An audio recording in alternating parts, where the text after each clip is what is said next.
Good wishes, dear students. The concept you will be learning in today's class is how to calculate half-life time for the first order reaction, and the second category, making use of the half-life time, how to calculate the time required for a first order reaction. Both the questions also we will see detailedly. Now question number 23 taken from page number 231. The rate constant for a first order reaction is 1.54 into 10 to the power minus 3 second inverse. Calculate its half-life time. If you remember, rate constant value is given. Formula for a half-life of first order reaction is K is equals to 0.6932 by T half. Since we have to calculate the T half value, let's interchange the place value. So we get T half is equals to 0.6932 by K. K value, you know that when you substitute, calculate the log of it, and for that anti-log, you get the answer to be 0.4501. 10 to the power minus 3 goes to the numerator as a plus 3. Moving the place value, you get T half to be 450 seconds. Such an easy question. Do not omit or leave it in the exam. Move on to the next question 24, taken from the same page, page number 231. The half-life of the homogeneous gaseous reaction of sulfuryl chloride, that is SO2Cl2, gives us sulfur dioxide and chlorine, which obeys first order kinetics is 8 minutes, that is 8.0 minutes, 8 minutes.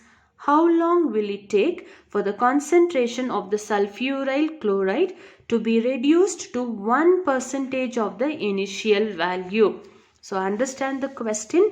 They have provided the half value and they are asking you for the first order rate constant value for the first order. So the same formula. The above question they gave you rate constant, asked you for a half-life.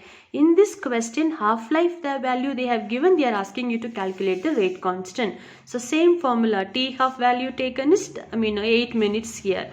So K is equals to 0.69 by 32 into T half. T half is 8. When we substitute, we get the rate constant. Remember, for the first order, minute inverse it is. If it is given in a second, second inverse, minute, minute inverse.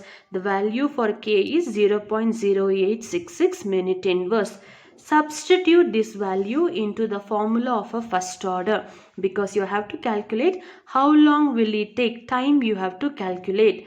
So K is equals to 2.303 by T into log of A naught by AT. Remember, in the previous two classes, you were given a condition for 80%, for 60%. Hence, we went to subtract A by A minus X. In this case, they are asking you to be reduced to 1% of the initial value. So you need not do any subtraction.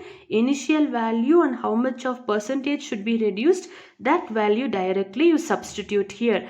Those of you who have seen the previous numericals based on first order calculations, you will understand what am I talking about, leaving the number as it is or subtracting the number.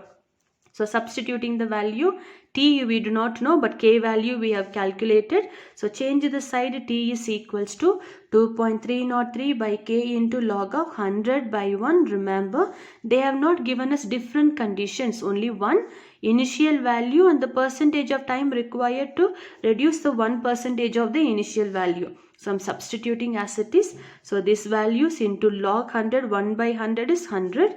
So finding out the values, you get 53.18 minute. Remember, when we say time, no inverse should come. Actually, the value logbook when you use, you get 52.93. I'm rounding off to 53.18 minutes here. Thank you.